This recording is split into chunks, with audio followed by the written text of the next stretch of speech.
I think it all adds up to how I got here and how the experience that you need to do this job built. It doesn't just start from a degree or whatever. You do build it through different avenues. And I mean, I started as a babysitter at 32 years old. I don't know too many people that would say that, but I was called the Manny in the BBL hub, or the WBBL hub, I should say. And then I met people and here I am 4 years later. So doing what I would call my dream job, which is the team operations in the sport I love. G'day guys, coming up on the show today is Leigh Southern. Leigh is the team manager of the newest professional team here in Melbourne, the Melbourne Mavericks Super Netball Club. If you're looking to work in operations in sport, team management, or you want to know how people have made careers changing into sport, then you are going to love Leigh's story. Leigh started his career in the tourism industry, but after a while he realised it just wasn't for him. Not one to sit back, he did his research and came across a company called Stage and Screen and began working on their Cricket Australia account to look after all of their travel needs. This led to roles with the Melbourne Renegades and the ICC T20 Cricket World Cup before landing at the Mavs. If you think you'd love to travel week in and week out with a professional team, listen to how Leigh made it in his career. Let's go. I started volunteering. It's all about who you know in sport. Am I going to be calling the last 10 seconds of the grand final? You can connect with the interviewer. The hand goes up when they've got to make a decision. Having a network is one of the most important things you can do. I didn't necessarily follow my passion. I followed my curiosity. Once you've worked in sport, there's no going back. And then lo and behold, before I left, I got offered 2. Hello and welcome to the SportsGrad podcast, the ultimate guide to make it in the sports industry, brought to you by Deakin University, home to the world's #1 sports science school. I'm Ryan Walker, and each week we learn how people made it in sports. We tease out their career decisions, work habits, skills, and everything they do that makes them great. Also, that you can learn how to get in, get promoted, and get thriving in the sports industry. Follow us on LinkedIn if you don't already, and if you want to connect with us and hundreds of others, become a member of the SportsGrad community. We have just gone through our latest intake and welcoming a plethora of new members into our community, which is amazing. And it's awesome to have some of those guys joining us. So head to our website to join. You can join our next wait list for our intake in August. We would love to have you involved. Now, before we crack on with the episode, just a few quick shout outs to those in our community doing some amazing things. Firstly, Tisha Deal. She's just landed a new role as the Client Services Executive at Rifle Agency, one of the best of our Sydney members.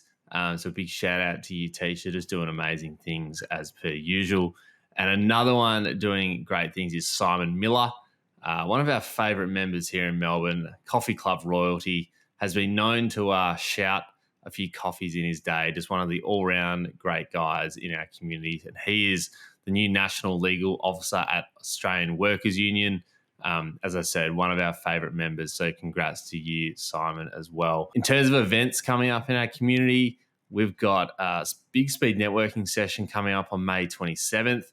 And we've also got a leadership masterclass with Holly Bailey from Play Like a Girl. So there's a couple of awesome events coming up that our members can get involved in. In the meantime, though, if you'd enjoy a quick email from us each Friday with all the latest job openings, networking events, Q&As, everything that's happening inside the SportsGrad world, including latest podcast episodes as well, then subscribe to our newsletter.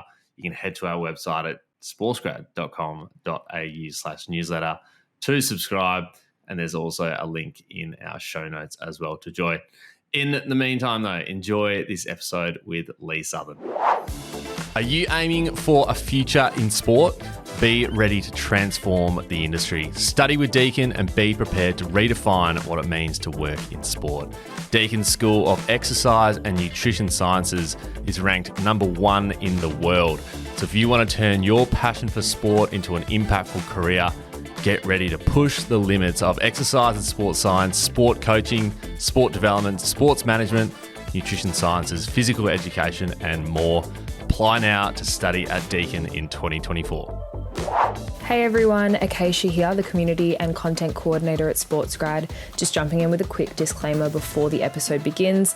Unfortunately, we had a couple technical difficulties with Ruben's microphone, so it does sound a little bit funny at times. However, it's still a great chat with Leigh. We're super excited to have him on the podcast, and we're sure you're going to learn so much from him. So without further ado, let's jump straight in. Enjoy. Leigh, welcome to the SportsGrad podcast. Thank you very much for having me. Leigh, if you will know that at one point in time, the three of us were actually all working together on the T20 World Cup. So that was a couple of years ago now. So it's a pleasure to reconnect with you and have you back on the podcast. Welcome to the show. Thank you very much. Absolutely. I'm looking forward to it. But yeah, it is a bit strange that one day we're working together and the next day, we're on a podcast together. So looking forward to what we're about to chat about. Who would have thought, Three Musketeers at the World Cup. Those are the days, Leigh, to be honest. One of the great 2 weeks. Well, actually, it was a week for me because I had COVID. Remember that? That was fun to navigate with you. Good start. But one of the great weeks, Rubes and I over in Perth, staying at Crown. Can't complain. Can't complain. Anyway, Leigh, we start every episode with some quick-fire questions for our audience just to get to know you a little bit better. So I'll start off and keen to know, what was your first ever job? I actually worked at an IGA supermarket stacking shelves as my first ever job. I was 14 and 2 months, so I legally wasn't allowed to work yet.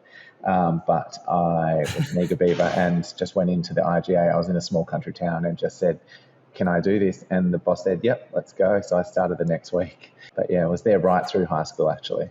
Love it. Welcome young. What did you study at university, Leigh? I studied a Bachelor of Business majoring in accounting. Definitely not me, and a lot of people don't understand why, but I just loved accounting in year 12 and thought that was me, but I then realised that I liked bookkeeping, not actual accounting. So I just liked the idea of business and business acumen more than actual accounting, which is quite boring. Yeah. Nice. And what's your favourite sporting moment?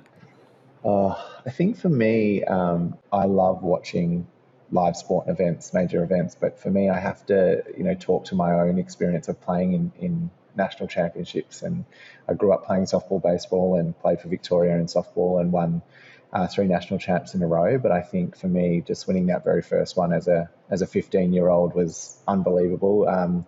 You think that it's just not possible to be a national champion, and then you get the opportunity and it happens. And I was lucky enough to do it 3 years in a row, and we did lose the 4th one, which was a bit heartbreaking, but I mean, to win the first 3 in a row is pretty sensational. So yeah, for me, I think it's that. I still look back to that. It's 20 years ago now, but it's unbelievable feeling to be a national champion no matter what level you're playing at.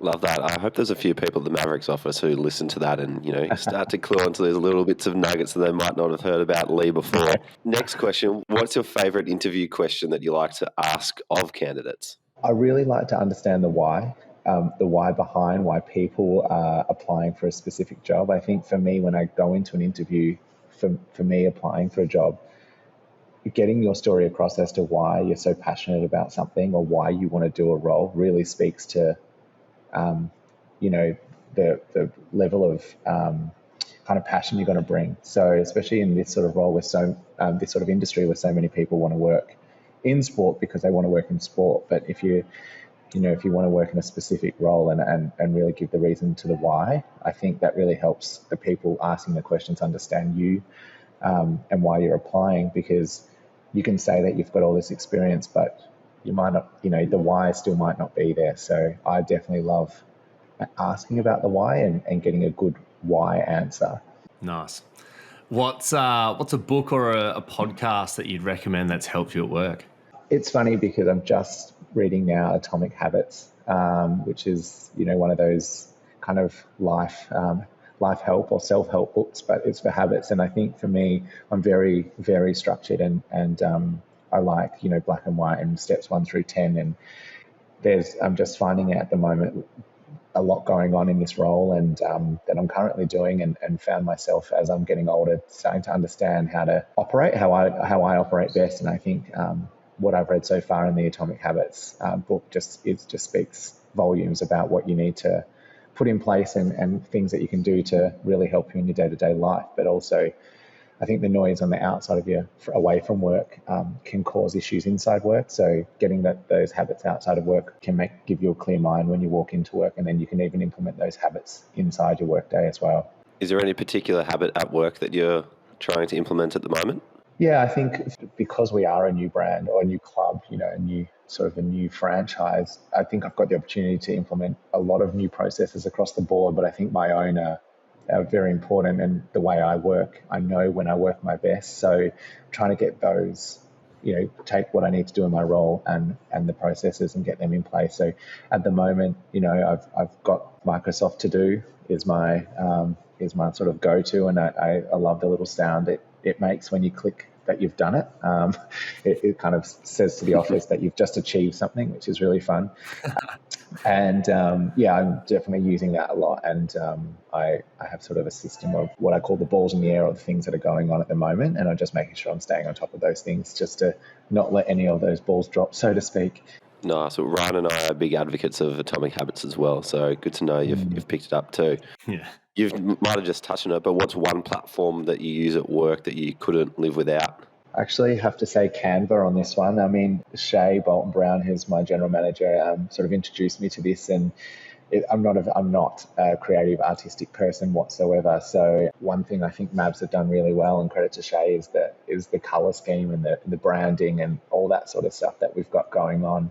And we've got a Canva account that has all of that branding already for me. I literally just point, click, put it and drag it to places and resize things. And it's really made my team meeting presentations and my run sheet presentations look really nice. And I get a lot of compliments from the girls on it. But realistically, I'm just pointing and clicking using Canva. So I'm loving Canva at the moment, because if it was just me on a PowerPoint, I would be really, really struggling using word art and paint, etc. So loving Canva. Give yourself a bit of credit. Canva's a great platform, but you still need a little bit of creativity. So pat on the back to yourself, Leigh. Thanks. And last one before we get into the main stuff, but if you had 30 minutes to pick anyone's brain, who would it be? Actually, when I was thinking about this question, it's a hard one, but because there's just so many and for different reasons. But for me, someone that rang true really early for me was Janine Ellis, the founder of Boost Juice, and she's gone on to have many other brands, and she's on Shark Tank, and I think lately she's done some show with Gordon Ramsay, and she's got a book, and I just think she's phenomenal. I mean, I did work at Boost Juice as a young guy in my teenage years when I first moved to Melbourne, and I was just obsessed with everything that she had created, and I find her so interesting, to think she did things like started things in Adelaide, because even though she's not from Adelaide, and she grew something and it's still going 25 years later, and you still walk past Boost Juice and it's still fun, and she's just unbelievable at how she creates brands and runs her business. And I think business acumen and brand management is something that I really love and I find so fascinating. So I'd just love to sit with her and pick her brain on what it is that made her start, or how she got her start, by just to sort of see what else is out there other than 9 to 5.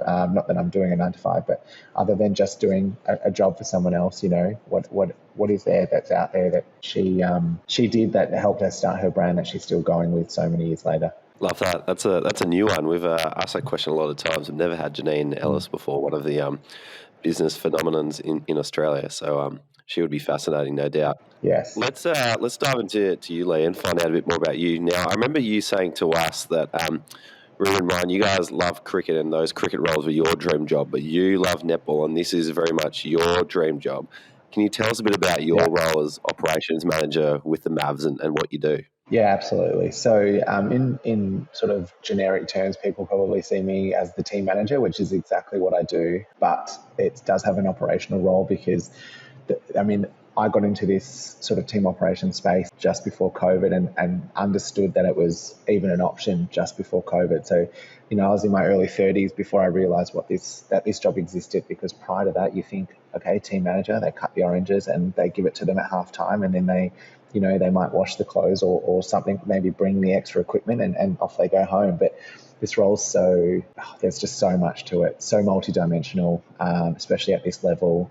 And you are busy and you are on 24/7. And, it's kind of, some people say it's the thankless job, because people you sort of just do your thing and things happen as they do, and people don't realize how they happen or why they happen. But I do everything from uniform to logistics to cutting the fruit for halftime snacks, to bringing in the groceries every Monday morning for the girls for the week. I do all the player appearances, making sure the uniform's sorted. It's just a whole. I'm running the budget for the department, just making sure relationships are working, connecting in with our mothership of SEN.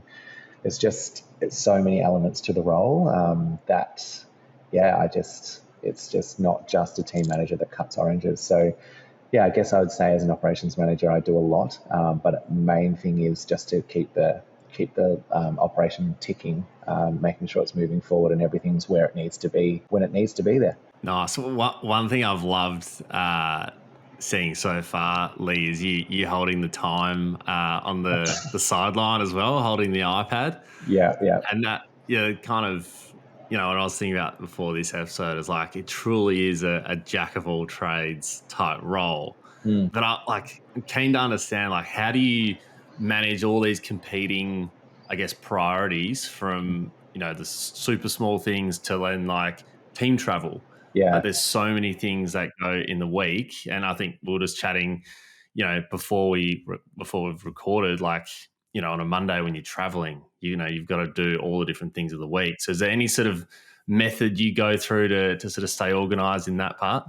Yeah, I mean, I came in January and everything was kind of already ticking along as far as things are sort of in place, and I just had to, pick up pieces and see where everything was at and move it along. And I was lucky enough, we had two games here at Waverley where it was kind of learning for everyone, including me. And then we did an away trip to Wagga Wagga and Griffith, and that was a travel trip to learn. And then we got into round one, and that was a home game and it was against the Vixens. So we had the support of the Vixens, event and even their team manager, Lisa, and I was able to sort of just lean on the people. And also Michelle, who runs Waverley Netball Centre, where we operate out of, was the Collingwood Magpies team manager last year. Or for the last 2 seasons, so I've been able to lean on her a lot. And, I've got some good people around me that, Tracy Neville, who's been in the game a long time at different levels in different countries, in different clubs, and Richo, who obviously was the head coach for Collingwood. And then all the players being from different clubs, just sort of helping me out. But I think for me, just picking up all this information and getting it into a way that I like to operate or like to do things, but it comes back to that kind of system and process that I've been trying to put in place for the first few weeks. And I write everything down. I use, I've got different tabs in my Microsoft Notebook or OneNote, whatever it's called, and I just refer back to it constantly. So now I've got a system where it's like, this is what I do on a Monday, this is what needs to be done by a Tuesday, Wednesday, depending on what's happening that week as far as, is it a travel, is it a home game, what time's the game, what meals, So it's just coming back to those processes of having. It seems like a lot, but realistically, when you write it all down and it's the same thing every week, except you might get a spanner thrown in there, which we've had many so far. But normally, it's if you really break it down, it's the same thing every week. You just might have a few different tweaks to make here or there. So just referring back to that same kind of system and process and just going for it. Sport is unique in that every Saturday or Sunday or weekend you do compete, and so you have a similar lead up every week or so. It sounds like you've really nailed it down to a T to know what that build up looks like week to week, so you've got stability in your role, therefore the girls have stability in their preparation as that support person. Was that always the case? Were you always all right, I need to get this down so I know 1 to 5 on a Monday, this is what I'm doing. 1 to 6 on a Tuesday, this is what I'm doing? Or has that kind of come as time has gone on? Yeah, probably as time's gone on. I think I always knew that was the end goal. I just knew that I wouldn't be able to walk in and go, right, what steps 1 through 10? Because every club operates different depending on the coach, depending on the, where we are, what we're doing, the schedule, things like that. So definitely always the end goal. I just knew I had to get there myself. And even this week, I'm still learning and things are still going differently. We're up to round 5 now. We've had 3 games in Melbourne and 2 travel trips, and each travel trip things get easier and each home game things get even easier. And on the weekend it was really good, and I thought all nailed. And I just found out on the way here that there was no chips with the post game meal. So really small, really nothing, but it's just another thing that I'm like, oh, yeah, cool. So I ordered chips, but I didn't check the docket to see that chips were a part of the order. So, just small things like that you don't think are important, but girls need to eat. And, so every week there's something that you're like, oh, yeah, got to remember that. Oh, yeah, got to learn that. Or I've got to put that in next week or whatever it is. But, yeah, it's still a learning every week, and but it's definitely getting easier. And that was definitely always the end goal. Got to have chips. Yeah. Can't be leaving them out. There was chips in the souvlaki, but there was no chips on the side for those who don't like chips in their souvlaki. So these are all the little things we need to learn. Okay. It's quite funny how unique some of the girls, even the staff, are. So learning as we go. Just add it to the process. That's it. It's all in the playbook. Speaking of a playbook, you're part of a brand new club, which is really, really rare, in today, working sport, it's not often you get to start again with a brand new club. Can you tell us a little bit about what that's like? And I guess, as I said, there is no playbook and way to do things. You're starting from scratch. So what's that been like? It's actually been really fun. It's really exciting. I like it's a challenge because I haven't walked into this role and gone, oh, what did the person before me do? Like, it's not like that, but everyone's in that position, so Shay has been phenomenal in going, we don't know what we don't know, and we're learning as we go. And, whilst perfect is amazing, don't strive for perfection. Let's make mistakes and learn from them and be maverick. And we have really lent into that being maverick. And yeah, we are going to make mistakes and learn from them. But where I think it's exciting in so many ways, and I'm able to be a part of that sort of, baseline of making that system and process. And then if I ever do step away or up or whatever it is, that next person is going to take on what I've put in place and run with it and maybe put their own spin on it. But yeah, it's been really, really fun to be a part of. And as I said earlier, I love my netball, and I've been following netball since Medhurst started in 2004. I had a bit of a laugh about that on the weekend.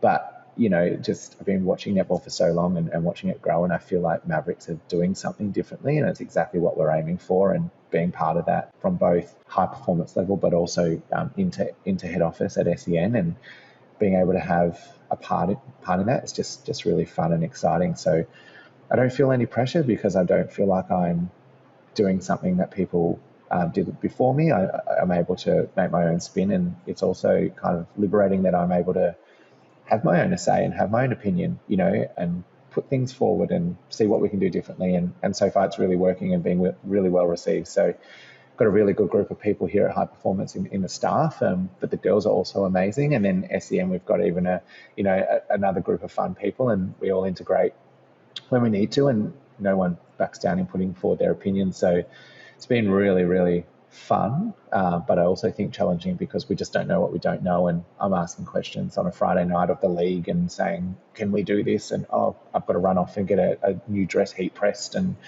running around like crazy because I just don't know what I don't know. But each week, as I said in the last question, I'm learning something new every week. So overall, just really fun. We'll touch on your career journey in just a sec, but I'm interested to hear how your role with the Mavericks compares to your role with the T20 World Cup, because the Mavericks, brand new team, are doing things for the first time as a group, whereas the T20 World Cup, there's been ICC events going on for decades, and I assume the ICC takes some of that IP from tournament to tournament and it gets handed down to the people who are in the country to roll it out. How have those sort of what's been the difference of taking on a new role for a tournament that's been run at time and time again versus we're brand new? Yeah, T20 was interesting in that obviously it was meant to happen in 2020 and then got delayed, and we did it in 2022. And Beth, who was in my role in team services for the women's tournament, and she was staying on for the men's, but obviously went back to the UK when COVID hit. She had a lot of IP in the system that I could just lean into, but we had a whole new services team. Like there was no one in our team that did it was there for 2020. I mean, there was people in the business, but not in team services. So we really had to sort of, take what we knew and lean into Tulsa and the ICC and Michelle, the CEO, and people who were there, and all the IP that was already, in the system to kind of put together what we needed to. But again, sort of learning don't know what we don't know. Here at Mavs, it's been, as a club and as a brand, we're doing what we need to do it our way and do things differently. But we've still got the league to lean on and league to abide by, and there's a lot of rules that obviously run the league and make things tick over to make it all look seamless, and we're still having to abide by those, and I'm checking in with Netball Australia, making sure we're doing things as we should. But I think the difference being the brand side of things and how we want to do things off the court is completely up to us, whereas T20 definitely was more governed by the ICC. The more fun part was a different area, not my area. So I guess, the difference just being that we're brand new here and we are doing what we want to do off court and try and do things a bit differently. T20 is similar in the way that we had to, didn't know what we didn't know and had to learn it and find it out and figure it out, but definitely we're a bit more governed by how we had to do our job, for sure. Sounds like the classic, the Mavs is a startup, whereas the ICC is an ASX listed company. It's kind of a little bit more freedom to do what you like. Can you take us through like a bit of an insight into what a game day looks like in comparison to a regular day? So you guys play on the weekend, and then today we're recording on a Monday. Take us through it. So obviously during the week where the girls are training and I'm up in the office, I can see the court, so that's fun. But I'm on emails and doing appearances, and making sure that the weekend is prepared for. I think that's the main thing. There is other things like the kit and the appearances and all those sorts of things, but the main thing I'm doing during the week is just making sure we're prepared for that weekend and the weekends following, depending on what's coming up. So I get into work and I'm around to make sure the girls have a point of contact with me if they need, including staff. And then whilst they're on court, I'm doing my sort of organisation and general work. And then after court, they can chat to me. I kind of wrap up and then I head home. On a game day, I'm kind of first to be there. I'm setting up everything that we've put together. So making sure that the change room's set up as it needs, the bench is set up as it needs. Our team is named and listed as it should be. We've had so many replacement players. If you've been following the Mavs, we've had a few injuries and things going on. So we've had every week there's been something I've had to do out of the norm. It's now normal for me, but I wish it was out of the norm. So just making sure all that paperwork's done properly, like all the I's are dotted and the T's are crossed, and then the girls rock up around 90 minutes prior. We have a run sheet that we run to, team meetings, time to go onto court for the shooters to shoot, what time we're getting called out for our warm up, what other, sometimes we have maybe additional presentation or a welcome to country or something like that we have to fit into the schedule that might be different, or, making sure all the girls are across what's happening in that space, making sure that the coaches and the players are across what's happening in the media, as far as who needs to be up for radio on Fox Sports, who's being asked to wear what microphone or do an interview when, and then working really closely with the event team as well, just to make sure that everything that we need to be doing is followed. Obviously, there's all the food and things that the girls need and that's pretty much it. So once I've got everything set up and everything sort of communicated, I wouldn't say relax, because that's definitely not what I'm doing, but I can kind of be there and just be around. I'd set up the bench an hour before just to make sure that everything's where it's need to be before the girls run out to warm up. And then I will get ready for what I need to do during the game, which is hold the iPad. And a lot of people do laugh at that. They're like, what are you doing with that iPad? Why do you have to hold it the whole game, sort of thing? But I've actually got, what did I work out? 3 jobs on that iPad. So it's a lot going on at the same time. And then I also track timeouts as well, making sure that if the coach looks at me and says, do we have another timeout available to go? I can say yes without question, or no, we're done. So there's a bit going on that I prepare myself for with the iPad and what's on my seat and everything else that's on the bench. And then, sort of the game kicks off and I am sort of managing, making sure that things are where they need to be in case we need to make a change, or, we get blood on a dress, or, whatever else, whatever needs to sort of happen that could happen during the game, we're just prepared and ready to go for. So then post-match, it's all about the media and making sure that all the girls are where they need to be, talking to who they need to talk to, and then getting out and meeting those fans and engaging with the community and signing and saying hello and, hugs and selfies and whatever else. And then, unfortunately, I am the mean guy that takes those pens away and makes sure that the girls get off into the change room in a timely manner, because at the end of the day, we are a high-performance program and we have things to do after the game, and that includes team meetings and recovery and ice baths and, all those sorts of things. So I really need to get those girls off the court and into the change room in a timely manner to make sure that that's all done so that we can get out of the venue sort of as soon as possible, because hanging around there is not ideal. We need to get moving and get the girls out and back into their normal lives as soon as possible. So I do, unfortunately, a couple of people in the crowd call me the mean guy or something like that, which I'm happy to cop. But if they are listening, I'm sorry, it's my job. That's kind of the end of it. So after the game, there'll be a post-game meal, as we were talking about before. I might have said it earlier about the souvlaki's and the chips, which were a hit, by the way. So that once they've got their post-game meal and they've had their team meeting and they've done their recovery, and I make sure the change rooms are all cleared and tidy and we're out of John Cain Arena or wherever it is we are. So that's kind of a game day for you. But even though the game started at 5 on the weekend, I was there at 11:30, which isn't normal, but we had some extra change room signage arrived that I was very excited to put up. But normally I'd be there probably half an hour before the girls, just to make sure things are set up and ready to go. I suppose your phone has probably blown up this year as well with people screenshotting KO, because you get a lot of screen time, which is great. Oh, great. Good to know. That's what I'm here for. Yes, it has. I'm allowed to have my phone during the game, being a team manager, and it does quite often vibrate throughout the game, but I do ignore it unless it's important. So yes, people do see me or think that they can ask me a question, but it's just obviously not what I'm there for during the game, so I don't even look. It's just I've started taking my watch off because it's just so distracting. Yeah, we'll now have every SportsGrad podcast listener who's watching a Mavs game, they'll be looking for one thing, and that is you. Yeah, that's it. Am I okay? Leigh, before you got the role as the hard man, making sure everything runs on time, you've had plenty of experience in the sport and logistics space.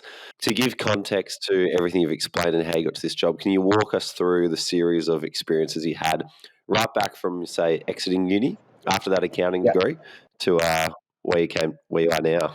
Yeah, cool. I mean, after the accounting, so I sort of stopped the accounting degree quite early, didn't finish it, went off, was being a 20-year-old, went and worked in casinos, and then was a flight attendant for Jetstar for a little bit in New Zealand, and then came home back to Melbourne, then moved to London for a little bit and sort of did whatever. But I think the bit that sort of starts this, after sort of getting my head together a little bit in my mid-20s, I got a job at Flight Centre, and I really loved travel, and that came from after being a flight attendant. And I did a lot of travel and did work through different things in Flight Centre, and then decided that I wanted to go back to uni. I met my partner, and he's very academic, and I kind of was a bit like, I've kind of got not even half an accounting degree. I had one semester of an accounting degree done, and I was kind of mucking around in the travel industry, and here he is, studying medicine and has a PhD, and I was like, I'm not sure that, we're on the same page here. Not that it matters now, looking back, 10 years on, but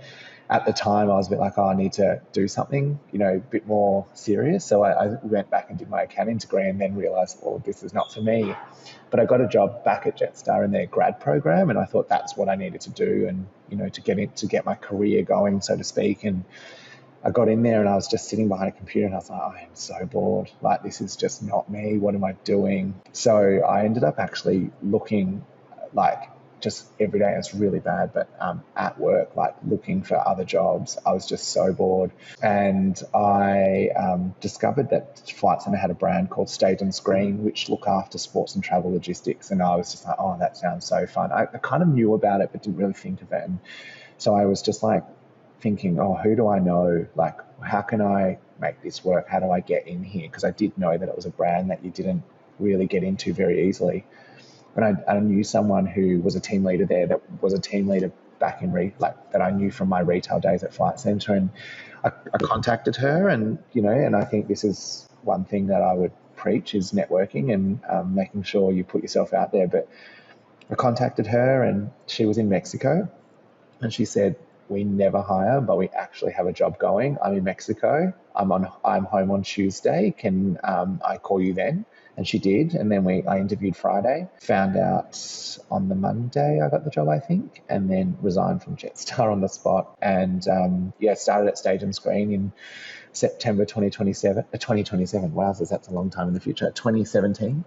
And their major client was Cricket Australia. So I worked on the cricket account, and that's where I learned that, there's these people that do team operations, and it's really interesting. And so I had all the travel down, and I got to learn sport and travel and logistics and what they require. And you pick up bits and pieces of what they do behind the scenes other than just travel. And I was there until COVID. So what's that, 2.5 years? I did 3 cricket seasons. I looked after Cricket Victoria. So I had both Melbourne Renegades and Melbourne Stars, had great contacts there, and then got in during COVID. I just said to them, look, I'm obviously looking for a job. I need travel just stopped. So Stage and Screen sort of stood me down, which is, everyone was going through that. So I don't, that wasn't their fault or whatever. And I just said to, my cricket contacts, I really want to move into the sports side of things. So if anything comes up, and funnily enough, my friend at Melbourne Renegades, Jess Gamble, I actually saw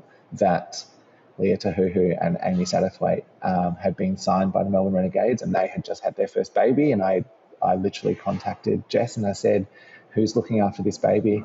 And she said, "We're looking for a babysitter." And I was like, you know what have I got to lose? I'm sitting at home drinking wine, doing nothing, so I may as well go and look after a baby for 6 weeks in a hub. So got the support of my partner, and I quarantined for 2 weeks in Sydney, and then lived in a hotel for 4 weeks following that WBBL hub, and helping out Amy and Leah with Grace. And while I was in there, I met the CEO of the Melbourne Stars, and my contact at Melbourne Stars called me and said, "I'm going on maternity leave, so I'd like you to apply for my job." So that's what I did. I applied for the job, and through meeting Nick inside the hub, I was successful in getting that role, and did that through the 2020-2021 BBL season for Melbourne Stars and into the middle of 21. And then I did the TLO, the Team Liaison Officer for the Indian Women's Cricket Team, on a 6-week tour. Again, had to fly to Brisbane, sit in a hotel for 2 weeks, and then travel with them for 4 weeks through Queensland and, quarantine. But I was like, that's what I've got to do, to get this experience and put it on my resume. And, it's exactly what I want to do. It speaks to all the logistics, and it's, instead of me being on one side of the phone, I'm on the other side of the phone. I'm actually sitting on the side of the cricket field, and I'm doing all these things that I know how to do, but I'm actually there at the sport. So it was just phenomenal. I got to meet, I got to go on tour with Mitali Raj before she retired, and Harmanpreet Kaur, who's still there, Shafali Verma, I was there with them, but I also had all the Australian cricket team as well, and getting to meet them and getting to know them personally was awesome. And while I was away, the Queensland Firebirds in the netball actually advertised their team manager role, and I was actually moving to Brisbane. So I was like, the stars are aligning here. This is phenomenal. I applied for that and didn't quite get it, but I applied for it. And as I was going through the process, Patrice Berthold called me and said, "We're looking for a team services person for T20." And I was honest with her, and we're good friends. So she knew that Firebirds was happening, and that netball was my jam, and if Firebirds came up, that's what I'd be taking. And she was really good about that. And when I didn't get it, I quickly put my application in for T20 and got that role. And what I loved about T20 was it sat halfway between the operations side of things and the logistics side of things. I mean, I wasn't the travel manager, and I wasn't the team liaison officer or the team operations manager, but I was the person in between, putting everything in place, and then hiring you guys, and all the other 14 odd team there. Oh no, it was double because we had assistants in me. So there was 30 odd people, and all the umpire liaisons and everything else, we did, and sort of putting together what the TLOs had to do and passing it over to you guys, and then managing you guys throughout the tournament. So kind of sat halfway in between, which was fun. It was different, and it was not where I wanted to go long term, but it gave me that kind of process kind of part of the job, putting together those processes rather than doing the job or waiting for someone to tell me what travel to book or whatever. I was the person in between sort of creating that kind of the system and the process. And then I was in Brisbane. So at the end of that, I was deciding between applying for FIFA World Cup, which was another contract, but remembering that we had just gone through COVID and everything I'd done from COVID until that point was a contract. And I was just a little bit sick of, getting to the end of a contract and going, I've got to apply for another job. I've got to apply for another job. When does this get me to? What, how much? Yeah. So it was just constant. And then Stage and Screen actually had a job going up in Brisbane as a team leader. And I was like, I haven't done team leading there. It's in Brisbane. It's still looking after sport. Like, where do I go here? Do I want another contract or do I want something a bit more stable? So I did go down the stability route. Got the job with Stage and Screen. I actually got that during the T20 tournament. I did the interview and applied and put together my start date, etc. Started that, and luckily enough, our biggest client up there was Queensland Rugby League. So got to work with State of Origin. Got into camp with the State of Origin boys on the Gold Coast, and not that I did anything directly with the team, but I got to go and stay at the hotel and watch them train and be around that environment, understand the different sport, and work with Queensland Rugby League at their state league level, which is like our VFL, I guess, in footy down here in Melbourne, but probably a little bit more, not more professional, but just we don't have trouble for VFL as much as QRL did, I guess. So, working that, getting more experience, got to work with water polo, paddle Australia, all these different sports, and got back into that. And then me and my partner decided to move back to Melbourne.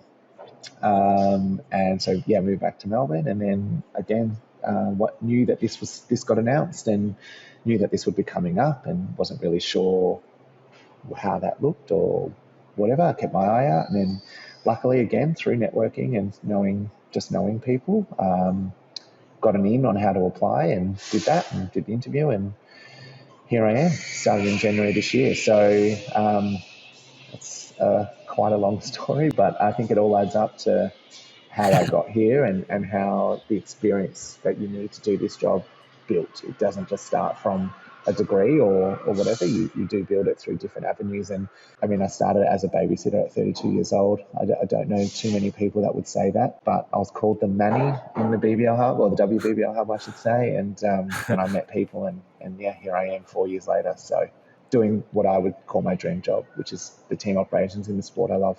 Amazing. Love that. That was a terrific story. I love how at so many different junctions you've intentionally gone out to recreate your career in the direction that you wanted to go, whether it was getting out of Jetstar or leaning into sport and travel. And side note as well, like I know, Ryan, I'm not sure if you felt the same way when you joined Cricket Australia, but when you're fresh to the sports industry, you know who all the major teams and national bodies are, but you don't know any of the private entities behind the scene who uphold the industry. And so when I came across Stage and Screen, and when the commercial team needed to book their travel and they told me about who Stage and Screen is, I was like, what do you mean? I thought we'd just go into like the Jetstar site and book a flight or whatever, but not the case. There was this organisation called Stage and Screen who can help us through it. So one of the unknown organisations out there for those people who want to work in that space. But then also, I remember during the T20 World Cup as well, like Leigh, you were just the guy who was juggling everything above the surface for us, pulling strings in every different direction. I remember thinking, like, when does this guy actually sleep? Because you would say to us, call us any time that you need, and we would. And so I was like, when does this guy actually get a bit of downtime to himself? So I can imagine that period would have been hectic for you, but it's really cool hearing your story kind of replayed back and seeing how all those dots kind of connected to figuring out that path, meeting the right people, and now landing in the ultimate combination of sport and role responsibility to where you are now. Yeah, 100%. I do often wonder why I put myself in these positions where I need to juggle a million different things, and people always say I couldn't do your job, and I'm like, I love it, but then at the same time I'm like, when are you going to let yourself rest and go to sleep not thinking about something? But I think I'd be bored. I think it's just my personality.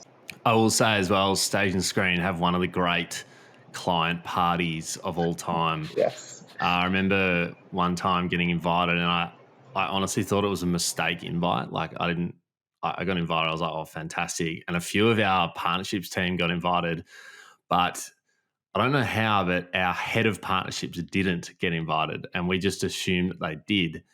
And then we rocked up one day on a Friday morning a little bit under the weather, and she was like, where have you been? Where'd you guys go last night? Yeah, I think. And I was like, I'm just the secondment guy here. Like, why the hell am I getting invited to this? It's who you know. So I don't know who that was at Stage and Screen, but legend.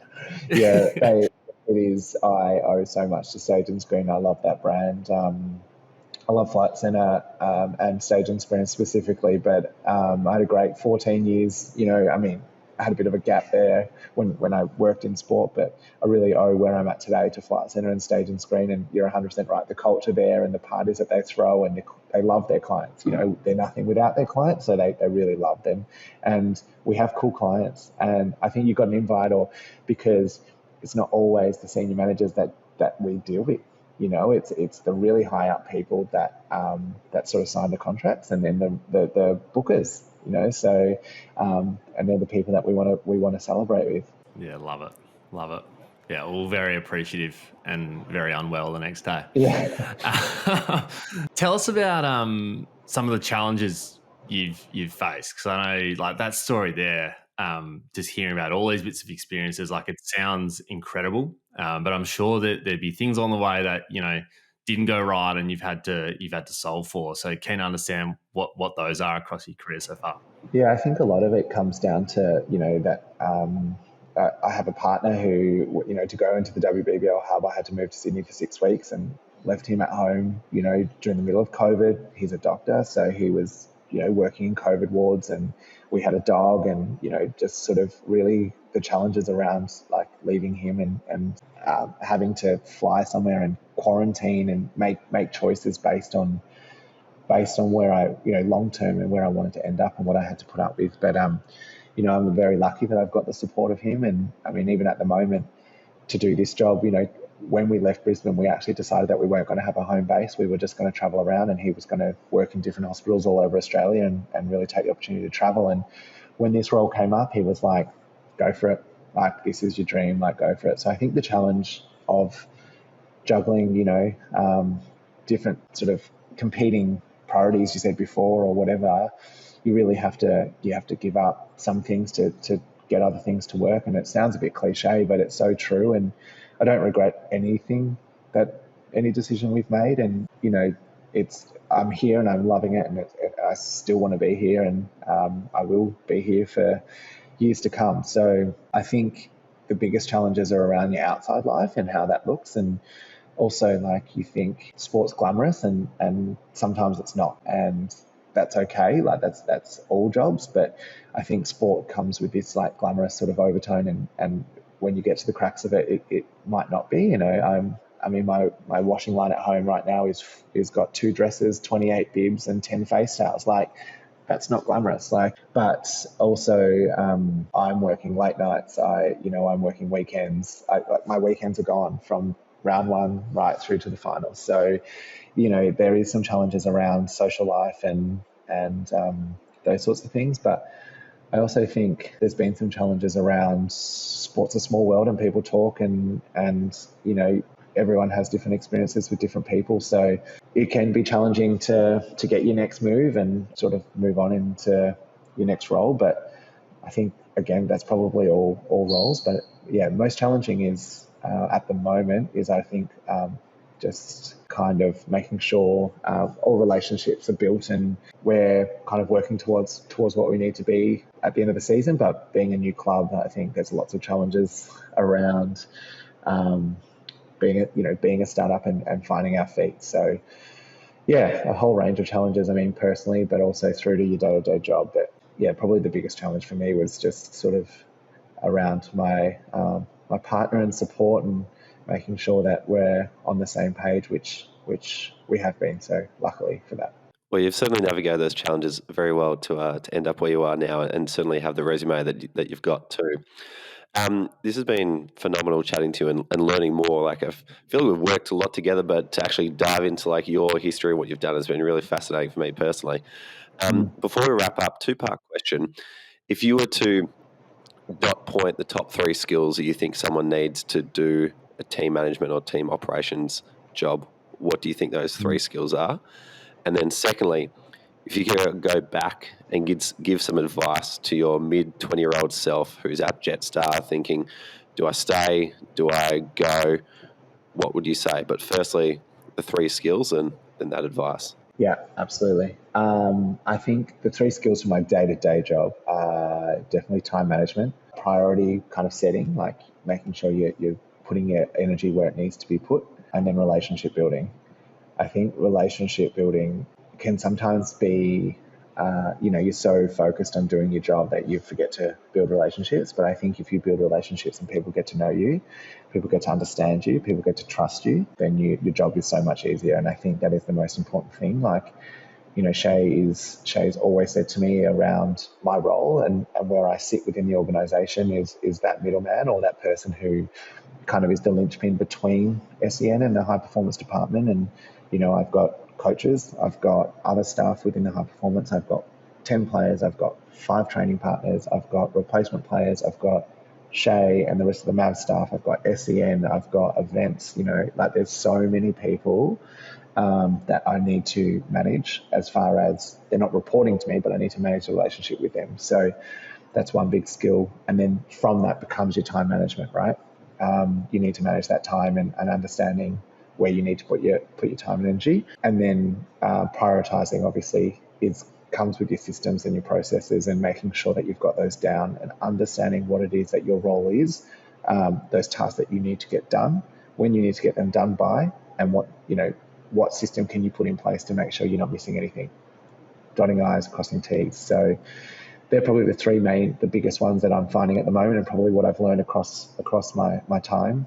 And then the second part about going back and what advice would I give to myself? I mean, I think I made the right decision and I've ended up where I want to. But I think knowing what I know now and looking back, what I would say to that person at 25 years old is just go for it. Put yourself out there, like network, meet people, tell people what you want. Like, tell people what you want. Why not? Say yes to everything. Go and be a babysitter. Like you don't know what opportunities are going to open up from the most random of opportunities. And again, I think if I think about my time at Jetstar, I didn't know that this is what I wanted to do when I was at Jetstar. When I was making that decision to leave Jetstar, it wasn't to become a team operations manager. It was, I need to get out of here. So nothing against Jetstar, by the way. Just me personally, it wasn't for me.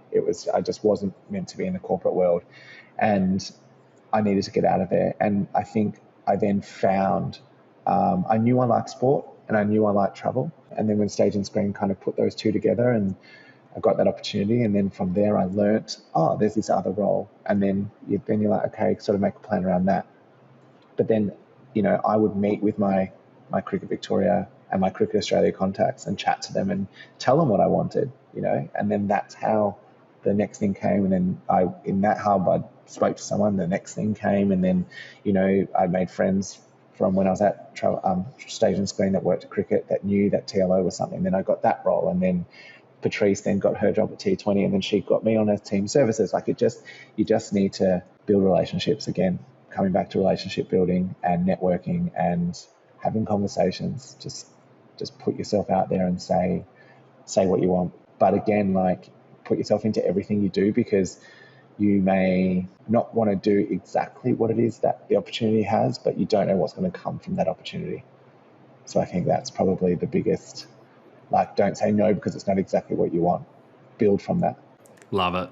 Leigh, mate, it's been absolutely awesome having you on. I think, like Rube said it nicely before, I feel like we've had a few years connected with you and obviously done a little bit of stuff with Cricket Australia when you were at Stage and Screen, but I feel like we've got to know you really well over the last few years, and we've really appreciated the chat, just going through your career journey so far. And I think it's fair to say you're one of the good guys of the industry, and we love chatting to you whenever we get the chance. So all the best with the Mavs for the rest of the year. We are well and truly Mavs fans here at SportsGrad, so good luck with that, and looking forward to catching up next time, mate. Love it. Thanks so much for having me, boys. Really appreciate it. Guys, it is time for the people segment of the podcast, Ask SportsGrad, where every week we answer a question directly from our community. If you like to ask a question, well, you've got to become a SportsGrad member. Our latest intake has just ended, so you've got to join the waitlist for our next intake in August, and then jump into Discord in the channel Ask SportsGrad. Alrighty, Rubes. This one comes from Dan, and he says, I'm heading to an upcoming meetup and I'm super nervous about going alone. What are some tips to settling my nerves upon arrival? Great question, Dan, and one that we get a lot. And the simple answer is don't go alone. Because I can sit here and I can give you different tactics to help your confidence and tell you what to say and say prepare some questions, which will all help. But nothing is more comforting than going with a friend or going with somebody else. So simple answer is don't go alone. But how do you actually not go alone if you don't know anybody? Well, if you've just become a member, one of the great ways that you can meet people before a meetup is jump on a speed networking night. So then you can connect with other people who are in your city. If you click with someone, then you can start a conversation with them. And then once you get the conversation going, you might want to meet up with them for coffee so that you know someone ahead of time.